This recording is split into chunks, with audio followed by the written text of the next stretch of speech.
En zoals u weet, we zullen 1 winkel gaan sluiten, dus dat is nu, wordt in de komende maanden ingezet. En het personeel?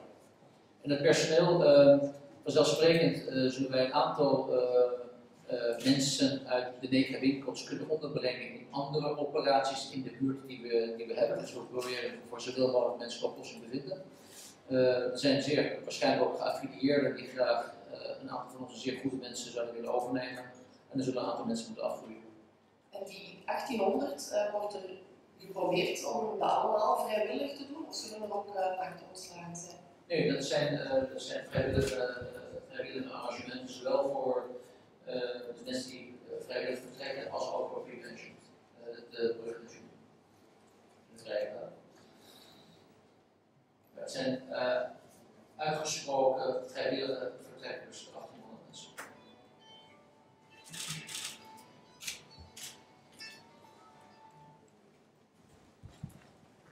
Hi, Robert in Belgium, Reuters. You mentioned for Delhaize America for the strategy, you mentioned that you want to solidify private label architecture. What do you mean by that exactly? I didn't to solidify The private label architecture. Yes. We introduced to the US a 3-tier approach with the value tier, the mid-tier, and the premium tier. I think this is not rocket science in itself. And we're now implementing this. So that means specifically that we will have a value tier brand with roughly 400 to 500 SKUs for both Food Lion and Hannaford, the identical brand. And we're now launching this brand. And for Hannaford will very consistently work with a mid-tier brand called Hannaford. And Food Lion will work very consistently with the mid-tier brand Food Lion, both in dry, center store grocery, but also in fresh. And the premium segments we go to share with each other because there's a lot of taste of inspiration, very nice premium segments there. At the moment we run roughly our private label share at Food Lion at 27%, which is for the US a very considerable good amount already. And we expect quite a bit more from private label, especially in innovation. We talk about gluten-free, we talk about sodium-free, lower fat, and we also make sure that the private label is also supporting the health of our customers. So it will be, for 15% has been done, the transformation by the end of last year, and for 85% it will be done by the end of 2015. 28% of sales? Of sales. 27% of sales, yeah. Where do you want that to be? We don't have a target in our mind specifically. We feel very comfortable with the present 27%. But I think what we try to do with our new private label strategy is to bring more value and innovation and new things to our customers in the total proposition, and therefore also compete even better with the other brands on the show.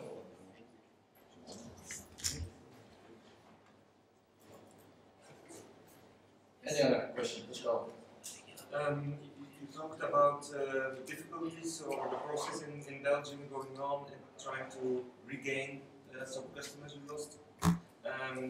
What do you think about the strength of the operations in Belgium, the commercial strength, positioning? Do you feel that that Delhaize and its that the core competences of Delhaize Belgium are strong enough? It seems to have problems to really explain to the customers why we all should shop at Delhaize and not go to Albert Heijn or other newcomers in the market. You talked about this big regaining the historical brands. Can you just elaborate? It's a good question. Probably we need some more time to elaborate all those dimensions you mentioned.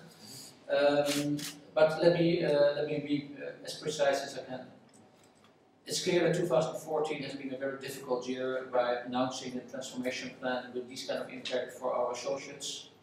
And that's why we had to carefully make sure that we came to as best as possible for everybody agreement with our unions. And happily so, we achieved that agreement on the 23rd of February. With the disruptions in Essen from summer, and we all have seen those, and a few of you also have written about this. Of Of course, we had not the shopping experience for our customers which used to have, which led to quite some frustration with our excellent store people and our management of the company. And we tried to mitigate this as much as we could, both in having an excellent understanding and relationship with our affiliates, which, as you know, is roughly 50% of our business, but also we were extremely proud to have such a strong loyalty from our store people. They went also through a very difficult period. You can imagine when your shelf availability is not at the level it should be because your warehouse is on strike, that you have quite some frustrations with customers, and our store people had a tough time to explain this, but they did an excellent job during those 6 to 8 months. At the same time, we developed for the time going forward a strong campaign, and the whole plan of the transformation plan is first of all to close a big part of the gap, of the cost gap towards our peers, but with the intention to reinvest that money and to be able to reinvest that money in our Belgian business. And that means we will further invest in modernization of our store network, and we have a few test stores where we can prove that we are good at this and that we can find new formats, and that's also what our customers expect from us. We invest further in fresh and private label under Bien Manger and Bien Acheter label, and we see there very good uplifts in fresh, in private label, but also in dry grocery. So I'm also convinced that we have there the right answers. And we also invested in the meantime in our pricing, which brings us much closer than we were with a few aggressive competitors in the marketplace. So I think for our customers, we have now the opportunity to have a good shopping experience, proposition both in value and in price. I'm very confident that our team, our very experienced team at Delhaize Belgium, is able to make sure that they can implement the transformation plan, which is of course not easy because there are a lot of steps to take. But they also have a lot of innovative strength to bring new shopping experience to the market, which our customers expect from us as Delhaize, as being a brand which is well known for innovation. And we talk about a few innovative store formats, innovative assortment elements earlier. And this is partly bricks and mortar, but it's of course also for our online business. So I'm very confident that we have the people, that we have now also the financial resources based on what we freed up for the coming years, and I think you will see that we will be more agile in our total promotion and advertising and campaigns, and we were having an under fair share of voice in the market. You might have noticed that in the meantime you see also Delhaize on television as well, so we will also increase our marketing budgets to bring our message across. Please. What is different, exactly the difference between your strategy and the strategy before? The first question, is it possible in Belgium to last year second place? I assume that when you talk about strategy, you talk about Belgium, right? Mm-hmm. Okay. No. Internationally? Internationally. And zoom in from Belgium, please. Good. Internationally, nothing has changed since last year.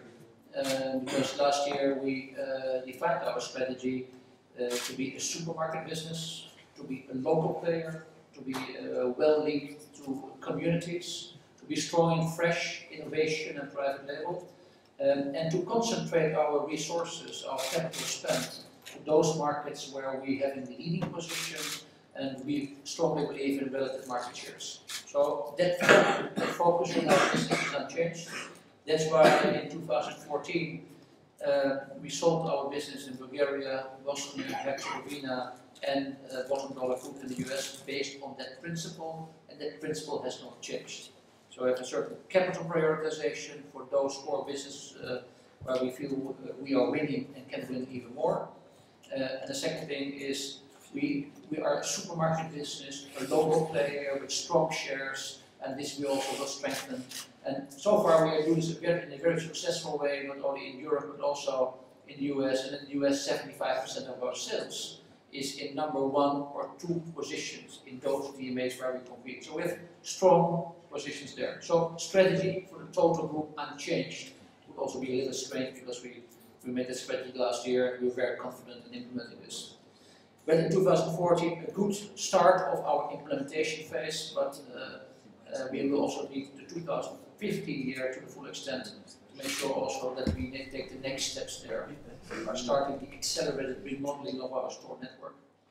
The second thing is that if you look at total shopping experience, service proposition on the store level, with the new store organization, I think we also can service this in a much better way.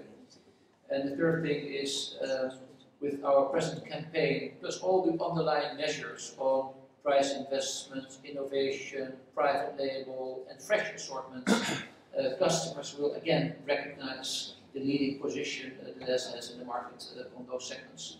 And I think there, and it's an important part for the Belgian market, we have to differentiate ourselves, we have to position ourselves very clearly, and we know exactly how to do this. And the first things, the first elements, what we see now are rather encouraging, what we see on customer satisfaction and the first responses. And you have seen that we have been a little bit louder lately in the last 6 weeks in our communication. It was not an easy period during the transformation plan negotiations, when this is of course for a lot of associates not a good message. So we were very humble in our communication during that period, and we now with full confidence are on the way of gaining back our customers.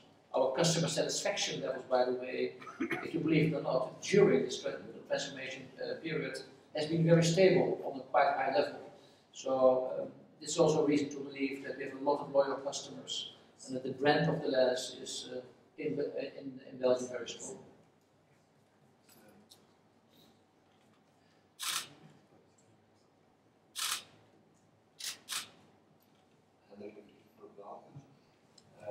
You said there's work to do on the price perception. Talk a little more into the microphone.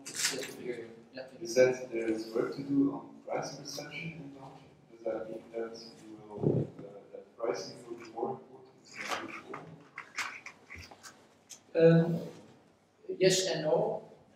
First of all, we invested in our pricing, so we lowered our prices, and I think this you also can see in our new campaign that we are more clear in the specific offers, in the price levels, and also the measured prices are better than before compared to competition. That's one thing. The second thing is, if you lower your prices, but your customers might not be fully aware of this or do not understand this yet, then you have to invest more in communication to make sure that the price perception is also close to reality. So we feel that our pricing in the market is better at the moment than some people perceive, and that's why we communicate more, and that's why we also think that with communication we get more out of our price investments going forward in top line and in sales.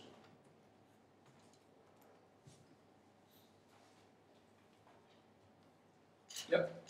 The gentleman on the left here, for my left.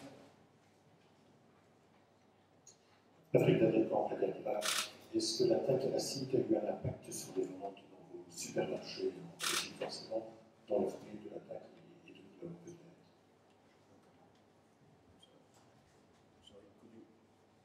Est-ce que vous pouvez répéter? Je crois.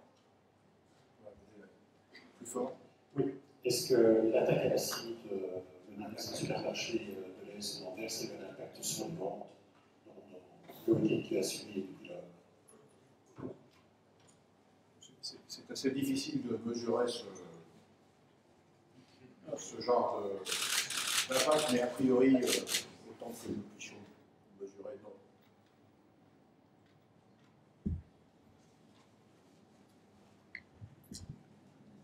Autre question? Andere vragen? A small question for Mr. Bouchule. Can you tell us how much goodwill you have already written up? You had a campaign in Serbia on the Delhaize acquisition. How much of the goodwill we have already? Yes, because We have depreciated about 50% of the total acquisition price.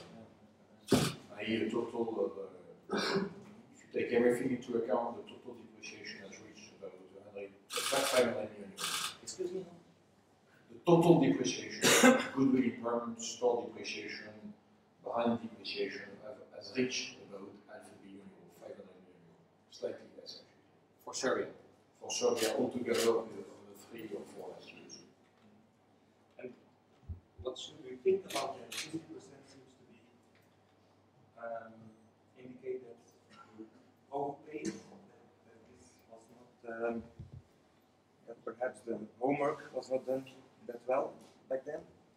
We do not want to elaborate on it. There is nothing specific to say. This acquisition was made in 2011, so already 4 years ago. We don't have any specific things to say about it. What I can say is that altogether, over the last 4 years, the total depreciation, excluding actually, including Serbia, but taking also into account depreciation for Rotterdam, for closed stores in the US, for the transformation plan in Belgium as well, has reached 1.4 billion euro. And we think today that the bulk of this restructuring is probably behind us. So the cleaning up has been done. It has been painful and difficult to do over the last 3 or 4 years. But as of today, we do estimate that probably the bulk of it has been achieved.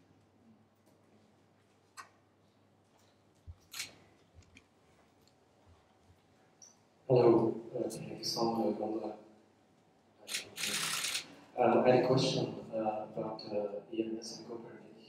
How important is that? Because you're striving to be number 1, 2 in the markets you're focusing on. How important is the critical mass European scale? How important is? How just even Copernic about Copernic EMS and so on. How important is that? And how do you see in the other countries, France or other countries, that supermarkets are sticking together in order to get this critical mass on the purchase sides? I prefer to stick to ourselves when I comment on this, because those things I can easier see and estimate.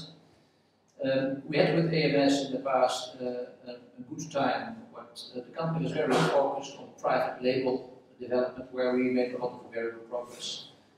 We made progress mainly for Belgium and mainly therefore for Europe.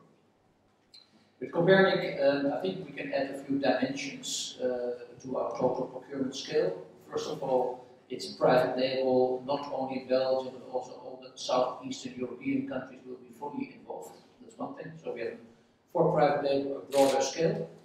That's one thing. The second thing is that with Copernic, we will be more focused also on the national brands of this world. So, grote merken, the national brands, we also will start to negotiate, and we will negotiate more than 100 of those national brands together with Copernic. And as you know, in Copernic we have 2 partners, Leclerc and Coop Italia.